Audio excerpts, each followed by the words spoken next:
That afternoon, Sultan was spoiled in a way that no dog has ever been spoiled before, and he certainly deserved it. The shepherd's wife made him the most delicious bone broth he had ever tasted. There you are, Sultan. Some lovely soup for you.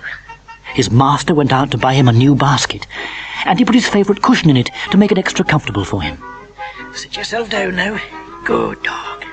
All afternoon, the whole family kept stroking and kissing him. He's a good dog. Good boy, good boy. Sultan was loving all the attention he was getting, and it wasn't long before he was fast asleep and having pleasant dreams.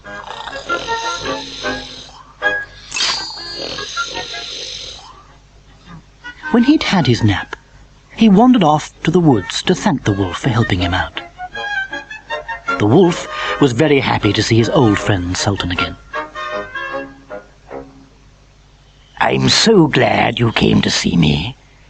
Let me tell you how you can help me this time, said the wolf.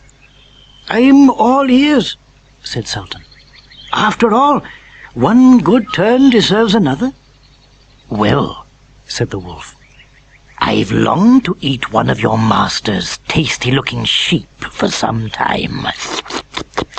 All I'm asking you to do is to turn a blind eye when I steal one of the old shepherd's sheep.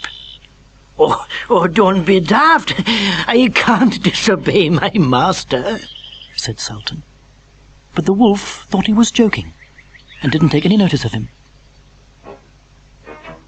That night, he crept over to the farm and tried to attack one of the sheep. But Sultan had warned his master, and just as he was about to pounce on the sheep, he crept up behind with a large whip. Off with you, wolf! Go on, off with you! The whip frightened the wolf off, and he ran back into the woods. That dog doesn't deserve a good friend like me, said the wolf. He cheated me, and I'm going to get my own back. Then the wolf stormed off to his old friend the boar, and asked him to go and challenge Sultan to come into the wood and fight the matter out. Sultan didn't want to seem a coward, so he agreed to meet the wolf in the woods. The only creature he could take along for support was a three-legged cat, who made a sorry sight as he limped along behind him. When they reached the woods, the wolf and the boar were ready and waiting. The first thing they caught sight of was the cat's long tail sticking up in the air. But it was so long and straight that, at a distance, they thought it was a sword she was carrying for Sultan to fight with. And every time the poor old cat limped, they thought she was picking up a stone to throw at them. Stones and swords made the boar and the wolf very frightened. They decided that they didn't want to fight anymore. The boar started shaking with fright and ran around in circles for a while, looking for a place to hide. I'm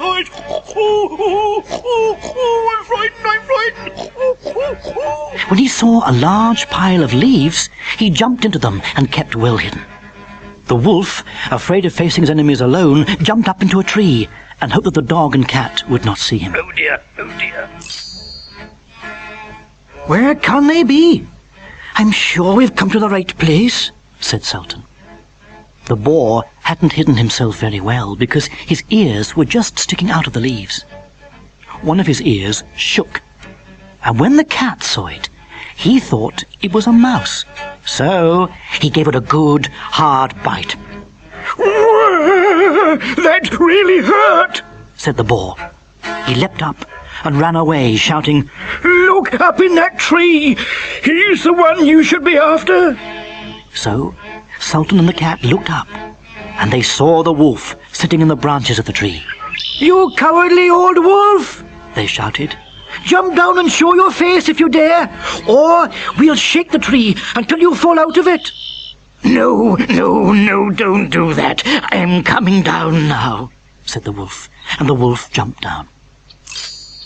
When he saw poor old Sultan with hardly any teeth and the three-legged cat, he was thoroughly ashamed of himself and said, I've been a very bad wolf. How could I have treated such a dear friend of mine so badly? Please, will you forgive me? We'll forgive you as long as you promise to be good friends with us again and not to challenge us to any more fights, said Sultan. I promise, said the wolf. And they all stayed good friends and played happily together until the end of their days.